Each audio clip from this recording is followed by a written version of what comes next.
Usually മക്കൾക്ക് വേണ്ടി കുറച്ചും കൂടെ ഫൈറ്റ് ചെയ്യുന്ന അമ്മമാരാണ്. അങ്ങനെ തോന്നിയിട്ടുണ്ടോ?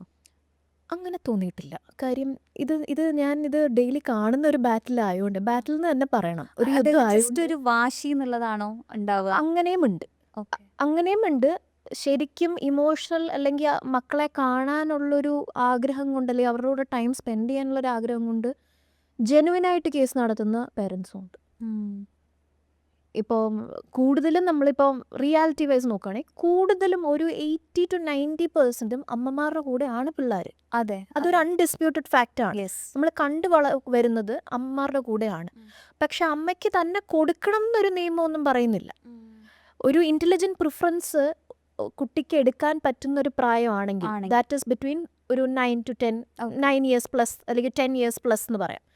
അപ്പോഴത്തേക്കും കുട്ടികൾക്ക് അത്യാവശ്യം ഒരു ബോധവും വിവരമൊക്കെ ആവുന്ന ഒരു ടൈം പീരീഡാണ്. അങ്ങനെ വരുമ്പോൾ പിള്ളേരുടെ ഒപ്പീനിയനും കൂടെ കോടതി ചോദിക്കും. ഓക്കെ. ഇപ്പോൾ നമ്മുടെ നാട്ടിലെ ഇന്ത്യയിലെ ലോസ് ഒക്കെ പറയുകയാണെങ്കിൽ it's completely women centric laws. Yes yes. Myself being a woman I am saying that explicitly. Woman okay, women centric laws ആണ്. അതുകൊണ്ട് സെൻട്രിക് തന്നെയാണോ യൂസ് ചെയ്യുന്നത്, അതോ വുമനെ സപ്പോർട്ട് ചെയ്യുന്നുണ്ട്? വിമൻ സെൻട്രിക് എന്ന് തന്നെ പറയണം. ഓക്കെ. കാര്യം ഇപ്പം നമ്മുടെ റീസെൻ്റ് ആയിട്ട് എനിക്കിപ്പോൾ ഓർമ്മ വരുന്നൊരു മാറ്ററാണ്. കാലിക്കട്ടാന്ന് തോന്നുന്നു, നമ്മുടെ ദീപക്കിൻ്റെ ഒരു മരണം ബസ്സിലൊരു മാറ്റർ കേട്ടില്ലേ? അതിൽ ആക്ച്വലി എന്താ അവിടെ സംഭവിച്ചത്? പുള്ളിക്കാരിക്ക് ഒരു റീച്ച് കിട്ടാൻ വേണ്ടിയിട്ട് ചെയ്തതായിട്ടാണ് എനി കോമൺ മാന് മനസ്സിലായേക്കുന്നത്. എനിക്കും അങ്ങനെ തന്നെയാണ് മനസ്സിലായത്. അവസാനം എന്ത് സംഭവിച്ചു? എങ്ങനെയാണ് ഇത് മീഡിയയിൽ പ്രസൻ്റ് ആയത് ഓർക്കുന്നുണ്ടോ?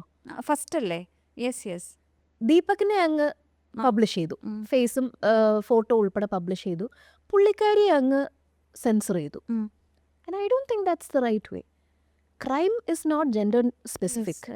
ആണുങ്ങൾക്കും പെണ്ണുങ്ങൾക്കും ക്രൈം ചെയ്യാം. പെണ്ണുങ്ങൾ ചെയ്യുന്ന കൊലപാതകം ഇല്ലേ? പിന്നെ ഇപ്പോൾ റീസെൻ്റ് ആയിട്ട് ഞാൻ കേട്ടൊരു കേസാണ്, ഇതിന് സെൻസേഷണൽ ആയൊരു മാറ്ററാണെന്ന് തോന്നുന്നു. കാലിക്കറ്റ് ആണോ എന്ന് എനിക്ക് സംശയമുണ്ട്. ശരണ്യയുടെ ഒരു മാറ്റർ. ഭർത്താവ് വീട്ടിൽ ഉറങ്ങിക്കിടക്കുകയാണ്. കാമുകനായിട്ട് ജീവിക്കാൻ വേണ്ടിയിട്ട് ഇവർക്കൊരു മോളും ഉണ്ട്. ആർക്ക്? ഹസ്ബൻഡ് ആൻഡ് വൈഫിനൊരു പൊടിക്കൊച്ചും ഉണ്ട്. ഭർത്താവ് വീട്ടിൽ ജോലി കഴിഞ്ഞ് വന്ന് ഉറങ്ങിക്കിടക്കുമ്പോൾ കാമുകനെ വിളിച്ച് വീട്ടിൽ കയറ്റി അങ്ങേരുടെ തലക്കടിച്ച് കൊന്നിട്ട് അത് ഫോർച്ചുനേറ്റ്ലി ഓർ അൺഫോർച്ചുനേറ്റ്ലി കുഞ്ഞത് കണ്ടു. അപ്പോൾ ആ തെളിവും കൂടെ അവർക്കങ്ങ് ഇല്ലാതാക്കണമായിരുന്നു. ഈ കൊച്ചിനെ എടുത്ത് കിണറ്റിലിട്ടു അമ്മയുടെ പെർമിഷനോടെ. And that is very shocking. ഒരമ്മയ്ക്ക് അങ്ങനെ ചെയ്യാൻ പറ്റുമോ? നമുക്ക് ചിന്തിക്കാൻ പറ്റുന്നു. എനിക്കത് കേട്ടിട്ട് ഞാൻ കുറേ നേരം മരവിച്ചിരുന്നു പോയി എന്നുള്ളതാണ്.